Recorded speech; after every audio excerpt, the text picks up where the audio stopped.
Hello दोस्तों, स्वागत है आपका चैनल रोजगार खबर में। दोस्तों, आज मैं लेकर के आया हूं आपके लिए नई भर्ती की नई अपडेट। तो देखते हैं। ये अपडेट है कर्मचारी चयन आयोग भारत सरकार ने यहाँ पर स्टाफ सिलेक्शन कमीशन ने 25,000 से भी अधिक वैकेंसी की विज्ञप्ति जारी की है। तो दोस्तों, यदि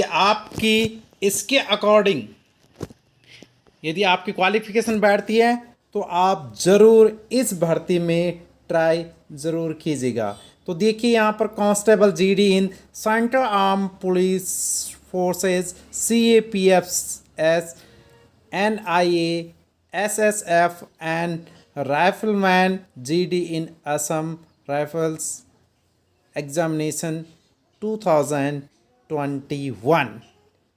ये दोस्तों, इसकी डेट के बारे में आप देख लीजिएगा। Date of the submission of the online application, जो ऑनलाइन एप्लीकेशन फॉर्म है वो कब से कब तक है? 17 जुलाई से स्टार्ट है दोस्तों, और 31 अगस्त तक। और last date of receipt of online examination 31 अगस्त 2021। ठीक है, 2021 तक है, 2021 तक। Next, last date of time for the making online fee payment.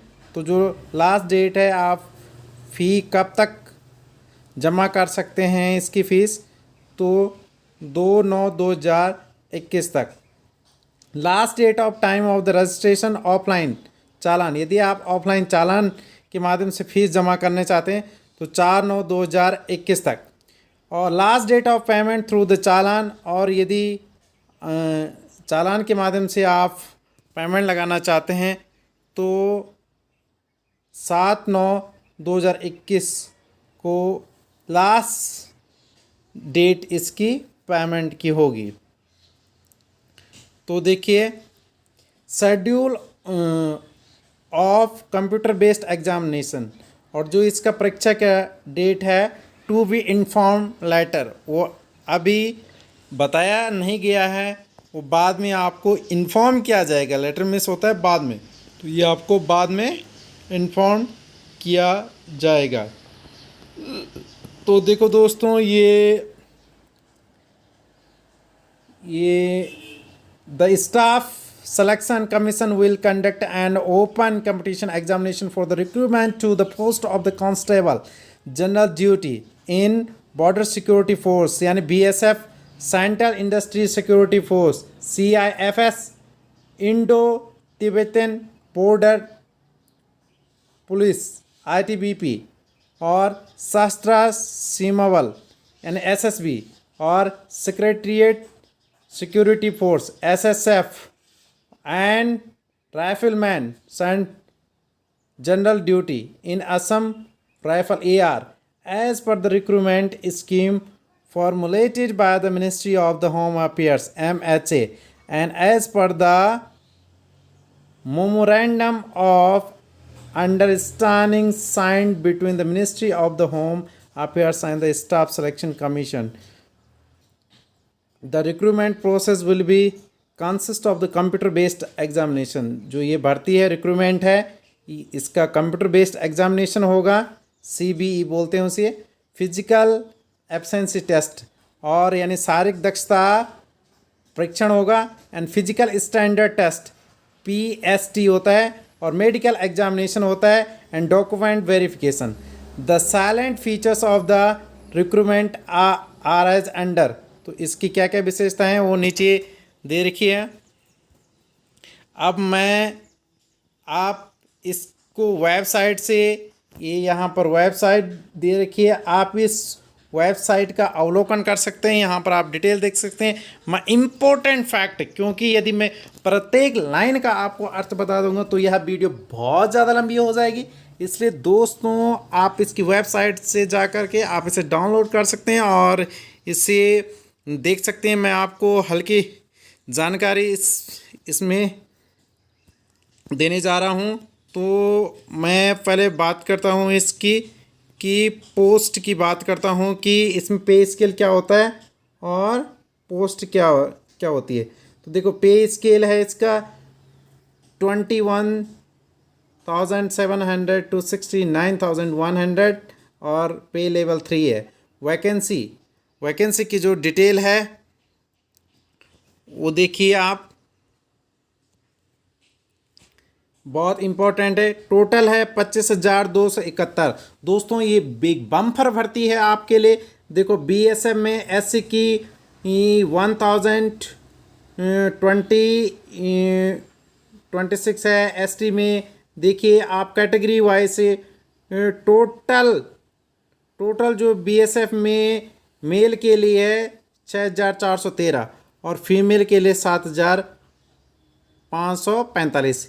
इसी प्रकार से सीआईएफएस में 1,133 जो एससी की एसटी की ये है ओबीसी की, और टोटल है यहाँ पर 7,610 और फीमेल के लिए है 854 और टोटल हो गई है 8,464। तो देखिए इसी प्रकार से सीआरपीएफ की नहीं है इसमें वैकेंसी, लेकिन अन्य देखिए एसएसबी में देखिए, आईटीबीपी देखिए, एआर में देखिए, एनआईए देखिए, एसएसएफ में देखिए, टोटल 25,271 वैकेंसी है। दोस्तों ये बहुत बड़ी मात्रा में 25,271 एक प्रकार से बहुत बम्पर भर्ती है। आप इसके लिए अप्लाई कर सकते हैं।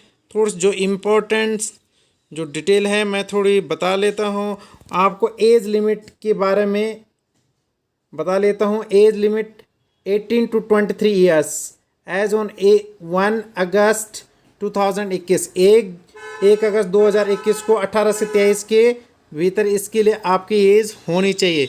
You should not have been born earlier 2/8/1998 और लेटर देन 1/8/2003। यानी आपका जो जन्म है वो 2 अगस्त 1998 से पहले का नहीं होना चाहिए और 1 अगस्त 2003 के बाद का नहीं होना चाहिए। यानी इस सीमा के भीतर आपका जन्म होना चाहिए। तो आप चेक कर सकते हैं कि क्या आप इस फॉर्म को भरने के लिए एलिजिबल है और नहीं है। अब देखिए एज का जो रिलैक्सेशन है यानी छूट, रिलैक्सेशन बोलते छूट, तो देखिए उसको भी समझ दें। permissible relaxations in upper age limits for the different category as under। तो देखो जो छूट मिलती है एज में वो सिर्फ ऊपरी सीमा में मिलती है, निचली सीमा नहीं। यदि आपकी एज कम है तो कम में तो कोई छूट नहीं मिलती, लेकिन अधिक यदि आपकी है तो कुछ विभिन्न कैटेगरी के अनुसार से कुछ छूट मिलती है। वो इस प्रकार है। देखिए SC ST को 5 वर्ष, यानी यदि आपके 5 वर्ष ज़्यादा है इससे जो देर के 18 से 23, तो भी आप इस फॉर्म को भर सकते हैं। ओबीसी देखिए वो 3 साल है, और ex serviceman 3 years after deduction of the military service rendered from the actual age as on the date of the reckoning। देखो children and depending of the victims killed in the 1984 riots और communal riots of 2002 in the Gujarat. यदि गुजरात में जो communal riots हुए थे तो यदि वहाँ उससे संबंधित यदि कोई बच्चे हैं तो उनको 5 साल की छूट दी जाएगी। Children and dependent on the victims killed in the 1984 riots और communal riots of the 2002 in the Gujarat OBC. ये ओबीसी के लिए और ये अनरिजर्व्ड के लिए, तो इनको 8 साल की छूट दी गई है। अब देखिए, और children and dependent of victims killed in the 1984 riots, और ये देखिए, और SC ST के यदि कोई ऐसे कैंडिडेट हैं तो जो डिपेंडेंट हैं या चिल्ड्रन हैं तो उनको 10 वर्ष की छूट दी जाएगी। अब देखिए यहाँ पर और एग्जामिनेशन के बारे में तो हो गया, और डिटेल और तो आप इसे डीप ढंग से पढ़ सकते हैं, क्योंकि यहाँ पर सब सारे चीज़ें मतलब डिस्कस नहीं की जा सकती है। और यदि आपके पास incentive to NCC certificate holder, यदि आपके पास एनसीसी सर्टिफिकेट है तो उनके लिए भी कुछ यहाँ पर मानक दिए गए हैं कि उनको क्या बेनिफिट्स होंगे। देखो, जिसने सी सर्टिफिकेट लिया है तो उनको 5% of the maximum marks in the examination, बी लिए हैं तो 3%, और ए सर्टिफिकेट है तो 2% आपको यहाँ पर और अतिरिक्त मार्क्स आपको दिए जाएंगे। अब हाउ टू अप्लाई, आपने कैसे अप्लाई करना है, ये वेबसाइट दे रखी है। इसमें आपने जा कर के आप वेबसाइट में जा कर के फॉर्म भर सकते हैं, और आपने ये दे रखा है अनेक्जर फर्स्ट और सेकंड, इसका अवलोकन करके आपने पूरा इस फॉर्म को भर देने हैं। आपने फ़ोटो वगैरह पूरी अपने साथ ले जानी है। आप स्वयं भी भर सकते हैं यदि आप जो एक्सपर्ट हैं, और अन्यथा आप साइबर कैफ़े में जा कर के फॉर्म को भर सकते हैं। और अब फ़ी के बारे में मैं आपको डिटेल बता लेता हूँ। Application fee payable 100 rupees only. देखो, इसमें ज़्यादा फ़ीस नहीं है, क्योंकि सेंटर में बहुत कम फ़ीस होती है, जबकि स्टेट गवर्नमेंट की इतनी वैकेंसी होती है वहाँ फ़ीस ज़्यादा पड़ती है। यहाँ पर ना के बराबर फ़ीस है।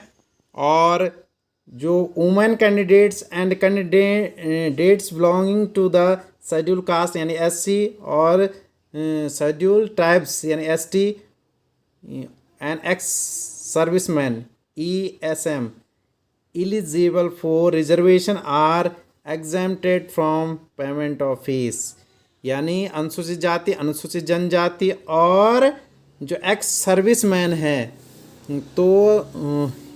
तो ऐसों को फीस, किसी भी प्रकार की फ़ीस नहीं पड़ेगी। वो फीस से उनको एग्जेम्प्टेड किया गया, यानी मुक्त रखा गया है, उन्हें फ़ीस नहीं पड़ेगी। और फीस आप किसी भी माध्यम से जमा कर सकते हैं। आप ATM के माध्यम से, या नेट बैंकिंग हो, वीसा कार्ड हो, भीम ऐप हो, किसी भी रुपये हो, ये बहुत सारे दे रखे हैं, आप इनसे भी कर सकते हैं। या फिर आप जो SBI के माध्यम से चालान भी लगा सकते हैं, एज यू लाइक।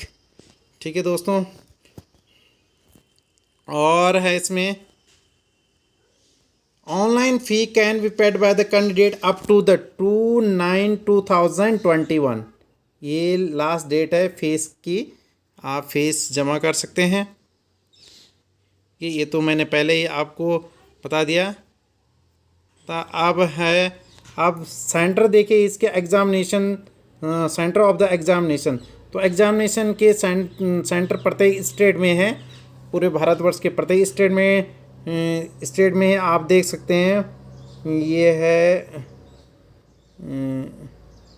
ये अलग अलग जगह पर है। यहाँ पर आप देख सकते हैं, जैसे ये बिहार है और अन्य भी आप देख सकते हैं, प्रयागराज, वाराणसी है, ये देर के यहाँ पर ये पश्चिमी बंगाल है, वेस्ट बंगाल है। ठीक है, और इसमें उत्तराखंड भी है। इसमें उत्तराखंड भी अभी मैं आपको दिखाऊंगा। ये है उत्तराखंड से, देखो ये है नॉर्थन जो रीजन के लोग हैं, जैसे दिल्ली, राजस्थान एंड उत्तराखंड, तो उनके लिए यहाँ पर सेंटर हैं ये। ठीक है, तो यहाँ पर परीक्षा सेंटर है, आपने परीक्षा सेंटर को चूज़ करना है। देहरादून है, हरिद्वार हैं, ये है। तो दोस्तों, इस प्रकार से आप फॉर्म को भर सकते हैं। एग्ज़ामिनेशन का जो पेपर है उससे थोड़ा सा बता लेते हैं। कंप्यूटर बेस्ड एग्जामिनेशन होगा। इसमें जनरल इंटेलिजेंट एंड रीजनिंग मतलब बौद्धिक क्षमता को मापने से संबंधित जो क्वेश्चन आएंगे 25 आएंगे, और 25 मार्क्स के होंगे, यानी 25 प्रश्न होंगे, 25 मार्क्स के होंगे। दूसरा जो है वो है आपका जनरल नॉलेज यानी जीके का। तो जीके के आएंगे इसमें 25 प्रश्न आएंगे और 25 ही नंबर के होंगे। नेक्स्ट है इसमें, नेक्स्ट है एलिमेंट्री मैथमेटिक्स। एलिमेंट्री मैथमेटिक्स का जो मतलब है इसमें कि जो प्राथमिक यानी कक्षा 1 से 5 तक की जो गणित होती है प्राथमिक लेवल की, तो उससे संबंधित जैसे ला सफा मा सफा इत्यादि जो दूरी चाल वगैरह जो क्वेश्चन होते हैं वो 25 क्वेश्चन आएंगे और 25 मार्क्स के होंगे। और नेक्स्ट है पार्ट डी है हिंदी और इंग्लिश। इसमें से हिंदी और इंग्लिश में से 25 मार्क्स के क्वेश्चन आएंगे, ये आप पूरे पढ़ लेना। यानी टोटल कितने प्रश्न होंगे आपके? 100 क्वेश्चन होंगे, 100 क्वेश्चन कैरी, 100 मार्क्स, और जो टाइम होगा 90 मिनट। ये 90 मिनट्स में आपको 100 क्वेश्चन अटैम्प्ट करने, और जो होंगे वो ऑब्जेक्टिव मल्टीपल चॉइस होंगे यानी बहुविकल्पीय क्वेश्चन होंगे। और प्रत्येक गलत उत्तर के लिए नेगेटिव मार्किंग के लिए 0.25 यानी 1/4 मार्क्स आपका सही उत्तर में से काट लिया जाएगा यदि आप गलत उत्तर देते हैं। तो दोस्तों ये थी आज की विज्ञप्ति, आप इसे पढ़ सकते हैं। आप इसके जो फिजिकल कि क्या क्या फिजिकल एफिशिएंसी है आप पढ़ सकते हैं। मेल के लिए क्या है, कितनी रेस है, आप ये जान सकते हैं। ठीक है, आप विस्तृत इसकी विज्ञप्ति डाउनलोड कर सकते हैं, या फिर मुझे व्हाट्सएप में मुझे मैसेज कर सकते हैं। मैं आपको इसकी पूरी विज्ञप्ति को सेंड कर दूंगा दोस्तों। तो दोस्तों ऑल द बेस्ट। आज की वीडियो आपको कैसी लगी है? आशा है कि आप मेरी जानकारी से रूबरू हुए होंगे। तो दोस्तों यदि आप मेरे चैनल पर पहली बार हैं तो मेरे चैनल को ज़रूर सब्सक्राइब करने का कष्ट करें, और मेरी वीडियो को लाइक, कमेंट और शेयर भी कीजिए। Thank you.